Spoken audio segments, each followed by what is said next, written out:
में एक अलग टॉपिक आपके पास लेके आई हूँ, पॉलिटिक्स से भी और हिस्ट्री से भी। हालांकि इसका इतिहास से थोड़ा बहुत लेना देना तो है। मैंने टॉपिक एक अलग सा चुना है, क्लाइमेट चेंज को लेके, एनवायरनमेंट को लेके और हमारे फूड ग्रेन को लेके, और उसमें कि हमें अपने बैक टू हिस्ट्री जाना चाहिए अपनी फूड हैबिट्स को लेके। और उन फूड हैबिट्स में से एक बहुत इम्पॉर्टेंट ग्रेन है और उसका नाम है मिलेट, जिसके बारे में मैं आज आपसे बात करूंगी। मिलेट क्या है? मिलेट जो इंग्लिश नाम है वो है ज्वार, बाजरा और रागी का। इस तरह के जो ग्रेन्स होते हैं इनको मिलके इंग्लिश में मिलेट बोलते हैं। ये ऐसे जिसको एक स्मॉल ग्रास ग्रेन बोला जाए, मतलब कि छोटे छोटे घास में जिसमें बीज होते हैं खाने के, उसको मिलेट कहा जाता है, उसको स्मॉल ग्रास ग्रेन कहा जाता है। तो मिलेट इम्पॉर्टेंट क्यों है? क्योंकि इतिहास की दृष्टि से अगर भारत के एग्रीकल्चरल हिस्ट्री को देखा जाए तो मिलेट एक बहुत ही इम्पॉर्टेंट ग्रेन था।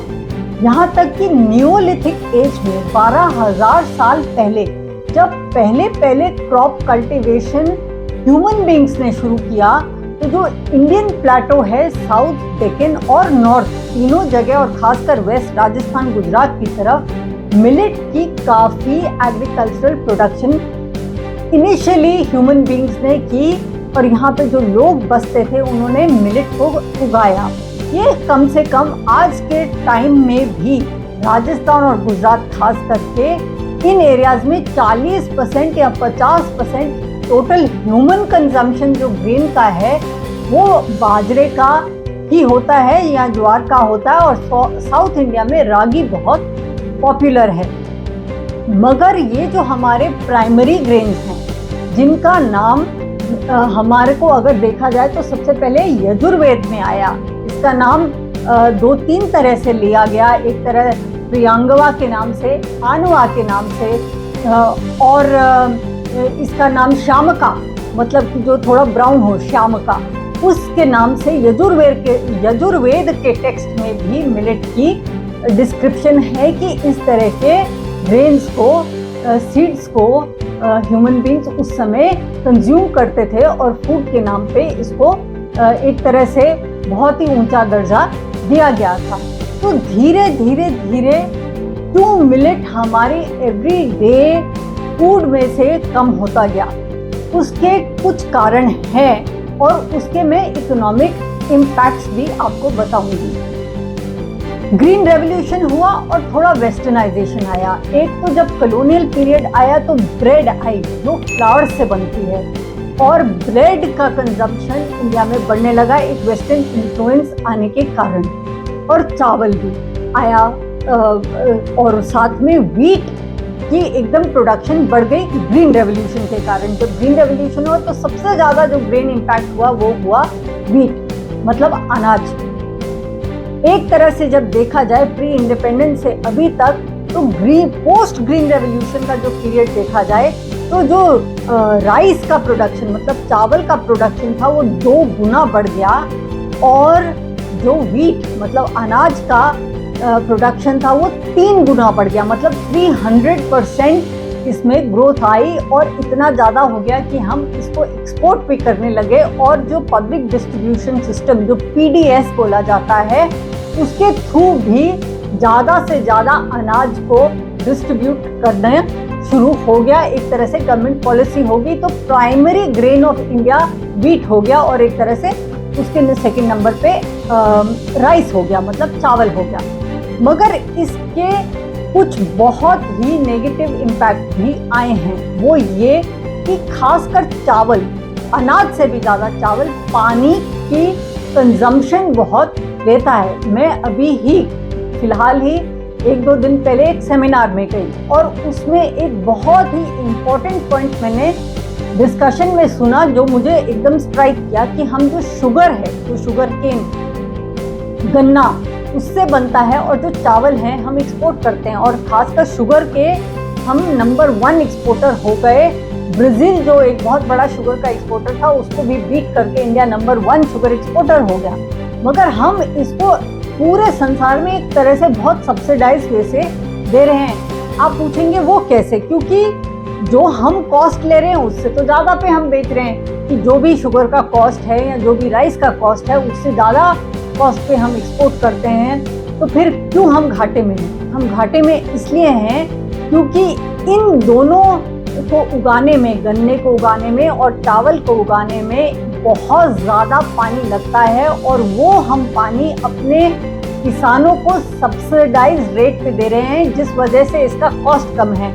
अगर 4 रुपए की कोई चीज़ है का मतलब 4 रुपए की नहीं है। गवर्नमेंट ने कहीं ना कहीं 3-4 रुपया उस पर हेक्टर उस पे कितने रुपए का सब्सिडाइज पानी भी तो दिया है। अगर उसको रियल कॉस्ट ऑफ वाटर पे देखा जाए तो वो कॉस्ट जो हम राइस और शुगर का बाहर बेचने के लिए दे रहे हैं उससे भी ज़्यादा आएगा। तो एक तरह से ये लॉस मेकिंग प्रोपोजिशन है, और खासकर इसलिए क्योंकि कहा गया है कि पानी की किल्लत सबसे बड़ी मजबूरी होगी इस पूरे संसार की, और जो 3rd वर्ल्ड वॉर होगा वो पानी को लेके होगा। तो हम इतना ज़्यादा पानी वाले ग्रेन्स को उगाए जा रहे हैं जैसे कि राइस और जैसे कि शुगर और गन्ना, और इसको सब्सिडाइज रेट पे हम बेच रहे हैं। इसलिए किसानों को तो फायदा हो रहा है, मगर ओवरऑल इंडियन इकोनॉमी को लॉस है, क्योंकि गवर्नमेंट की तरफ से सब्सिडाइज पानी दिया गया है। इसीलिए मैंने मिलेट का आज इशू उठाया कि हम क्यों ना वापस अपने ऐतिहासिक, जो एक तरह से इंडिया के प्राइमरी ग्रेन्स थे, ज्वार, बाजरा और रागी, इनकी तरफ क्यों ना जाएं, क्योंकि इसमें बहुत फायदे हैं। पहला फायदा तो ये है कि इसको 1/3 वाटर चाहिए, मतलब कि 1/3 पानी चाहिए उगने के लिए, कंपेयर टू राइस या व्हीट या शुगर। इन सारे प्रोडक्ट से ज़्यादा 1/3 पानी में ये उग जाएगा। दूसरी बात, इसको कम से कम फर्टिलाइजर चाहिए। तीसरी बात, ये बहुत ही पेस्ट रेजिस्टेंट है। पेस्ट रेजिस्टेंट मतलब पेस्टिसाइड की बहुत कम ज़रूरत है, और पेस्ट इसको कम से कम अटैक करते हैं कंपैरेटिवली जब देखा जाए चावल और अनाज वगैरह को। उसके अलावा एक बहुत बड़ी बात है इंडिया में क्लाइमेटिक चेंजेस, क्योंकि हम मॉनसून पे बहुत डिपेंडेंट है। कभी बहुत ज़्यादा पाला पड़ जाता है, कभी बहुत ज़्यादा बारिश हो जाती है, कभी ड्राउट हो जाता है।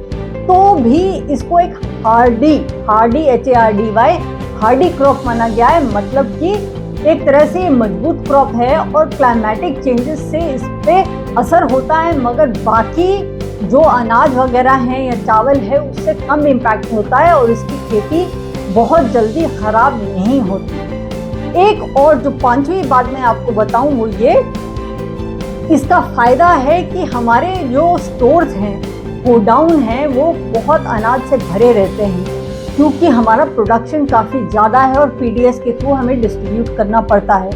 इसमें भी मिलेट का एक बहुत ही बड़ा फ़ायदा ये है कि बहुत देर तक भी ये गोडाउन में पड़ा रहे तो ये अनाज, इसका जो होता है, ये इसका जो ग्रेन होता है वो खराब नहीं होता। नहीं तो अनाज एकदम खराब हो जाता है, मतलब व्हीट खराब हो जाता है, चावल सड़ जाते हैं, अनाज सड़ जाता है या चूहे खा जाते हैं। मगर कम से कम मिलेट में ऐसा है कि सड़ता नहीं है बहुत जल्दी, और ये काफ़ी समय तक इसको गोडाउन में रखो तो वो सुरक्षित एक तरह से रहता है। एक और जो बहुत ही बड़ा फ़ायदा इंडियंस के लिए है, क्योंकि बहुत बड़ी मात्रा में लोग इंडिया में वेजिटेरियन हैं, तो मिलेट के जो न्यूट्रिएंट्स देखा जाए, मतलब रागी, ज्वार और बाजरे के जो न्यूट्रिएंट्स देखे जाएं अनाज के हिसाब से, तो आप देखेंगे कि इसमें विटामिन और प्रोटीन बहुत, और मैग्नीशियम, ये बहुत ही अच्छी मात्रा में है। प्रोटीन, खास करके जो प्रोटीन आपको मीट से मिलती है वो प्रोटीन आपको मिलेट से मिल सकती है वेजिटेरियन होने के बावजूद। तो ये एक बहुत ही हेल्दी और न्यूट्रिशियस क्रॉप है।